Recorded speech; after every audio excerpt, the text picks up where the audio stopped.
Assalamualaikum warahmatullahi wabarakatuh. Halo semuanya, perkenalkan nama saya Putri Nela Pratiwi dari kelas NIM saya, nomor urut saya. Jadi di sini saya akan menjelaskan tentang materi klasifikasi kata dan proses morfemis.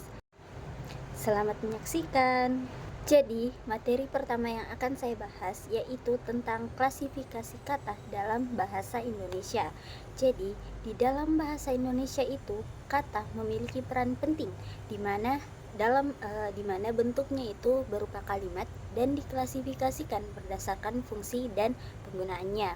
Jadi di klasifikasi kata itu ada 7, yaitu pertama kata kerja, di mana kata kerja itu adalah verba, kata yang menyatakan tindakan atau perbuatan yang berfungsi sebagai predikat. Contohnya itu yaitu pergi, tidur, melihat, dan berpikir. Yang kedua yaitu kata sifat atau adjektiva, di mana kata yang menggambarkan sifat atau keadaan sesuatu. Contohnya itu indah, baik, tinggi, luas. Yang ketiga kata keterangan atau adverbia, di mana kata ini memberi keterangan pada kata kerja, kata sifat atau kalimat. Contohnya sangat, paling, tidak, sebenarnya. Dan yang keempat yaitu kata benda atau nomina, di mana kata ini mengacu pada benda, orang, atau konsep. Contohnya itu mobil, pemandangan, dan kesehatan. Yang kelima yaitu kata ganti atau pronomina, di mana kata ini digunakan untuk menggantikan nomina. Contohnya itu aku, kami, dia, itu.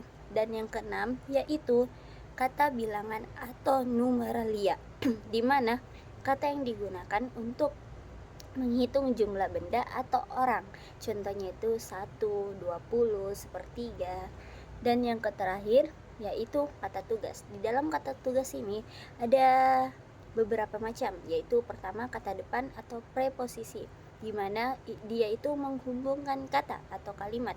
Contohnya itu di, ke, dari, atau pada. Yang kedua itu kata sambung atau konjungsi, di mana dia itu menghubungkan satuan bahasa. Contohnya itu dan, tetapi, dan karena. Yang ketiga itu kata sandang atau artikula, di mana dia itu membatasi makna nomina. Contohnya sang, para, si. Dan yang selanjutnya yaitu kata seru atau interjeksi. Dia itu adalah ungkapan perasaan. Contohnya itu aduh, astaga, wah. Dan yang terakhir yaitu partikel atau menjelaskan makna sebuah kalimat. Contohnya lah, ka, pun.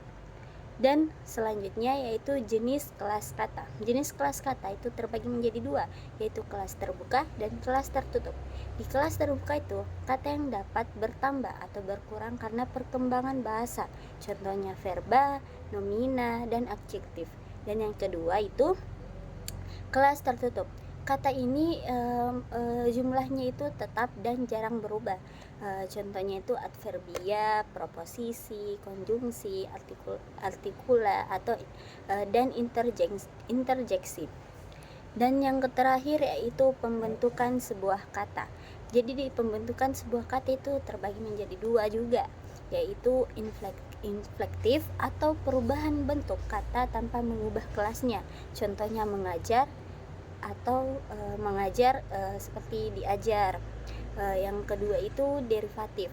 Derivatif ini perubahan bentuk katanya mengubah kelasnya. Contohnya mengajar itu verba, terus pengajar itu nominanya. Jadi itulah tadi materi tentang klasifikasi kata. Dengan memahami klasifikasi kata ini, kita dapat lebih mudah menganalisis dan membangun kalimat dalam sebuah bahasa Indonesia. Jadi materi selanjutnya yaitu proses morfemis dalam bahasa Indonesia. Jadi yang pertama itu ada afiksasi, di mana afiksasi itu adalah proses pembentukan kata dengan menambahkan afiks atau sebuah imbuhan pada bentuk dasarnya. di mana afiksasi ini memiliki jenis-jenis afiksasi. Yang pertama itu yaitu prefiks atau awalan, di mana contohnya itu belajar, pengurus, atau terdapat. Yang kedua itu sufiks atau sebuah akhiran, di mana contohnya itu akhiran, wartawan, bukumu. Yang ketiga itu konfiks atau gabungan awalan dan akhiran, di mana contohnya itu melakukan, menduduki, dan kelihatan. Yang terakhir yaitu infiks atau sebuah sisipan, di mana itu contohnya gerigi, gemetar, dan telunjuk. Yang kedua yaitu reduplikasi atau sebuah pengulangan kata, di mana reduplikasi itu adalah proses pengulangan bentuk dasar secara penuh atau sebagian dengan atau tanpa variasi sebuah bunyi. Jenis-jenis reduplikasi yaitu pertama, reduplikasi keseluruhan, yaitu makan, makan-makan, rumah, rumah-rumah. Yang kedua, reduplikasi sebagian, luhur, luluhur atau leluhur. Yang ketiga itu reduplikasi berubah bunyi, yaitu dari coret ke coret-coret, balik ke bolak-balik. Yang selanjutnya itu reduplikasi berafiks atau contohnya itu berlari ke berlari-lari, dari mobil ke mobil-mobilan. Yang terakhir yaitu reduplikasi trilingga atau tiga bentuk, yaitu dor ke dar, der, dor. Jadi yang selanjutnya itu makna reduplikasi. Yang pertama itu intensif atau sungguh-sungguh, contohnya itu angkat-angkat. Yang selanjutnya yaitu berulang atau berkali-kali, contohnya misal tertawa-tawa. Yang selanjutnya yaitu resiprokal atau saling, contohnya cubit-cubitan.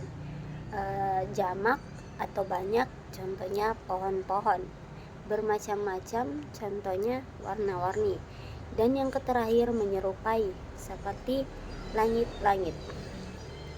Yang ketiga yaitu kompositum atau sebuah kata majemuk, di mana kata majemuk ini adalah sebuah gabungan kata yang membentuk makna baru dan tidak dapat disisipkan dengan kata lain, di mana jenis-jenisnya yaitu ada 4, subordinatif, koordinatif, berproleksem, dan yang terakhir sintetis, di mana contohnya itu subordinatif yaitu anak air, mata panah.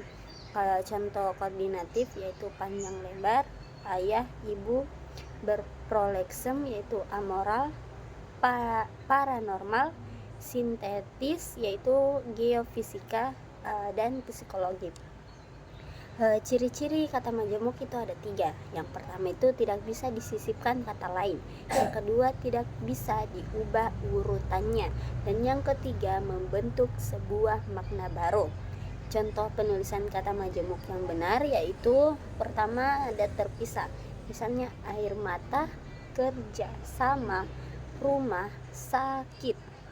Terangkat itu terangkai, misalnya contohnya itu kacamata, barangkali, radioaktif. Jadi itulah tadi ringkasan yang mencakup inti dari proses morfemis dalam bahasa Indonesia, termasuk afiksasi, reduplikasi, dan kompositum. Itulah tadi penjelasan dari saya tentang materi klasifikasi kata dan sebuah proses morfemis. Mohon maaf apabila ada salah kata dan kekurangan. Wabillahi taufiq wal hidayah. Wassalamualaikum warahmatullahi wabarakatuh. Terima kasih. Dah, sampai jumpa.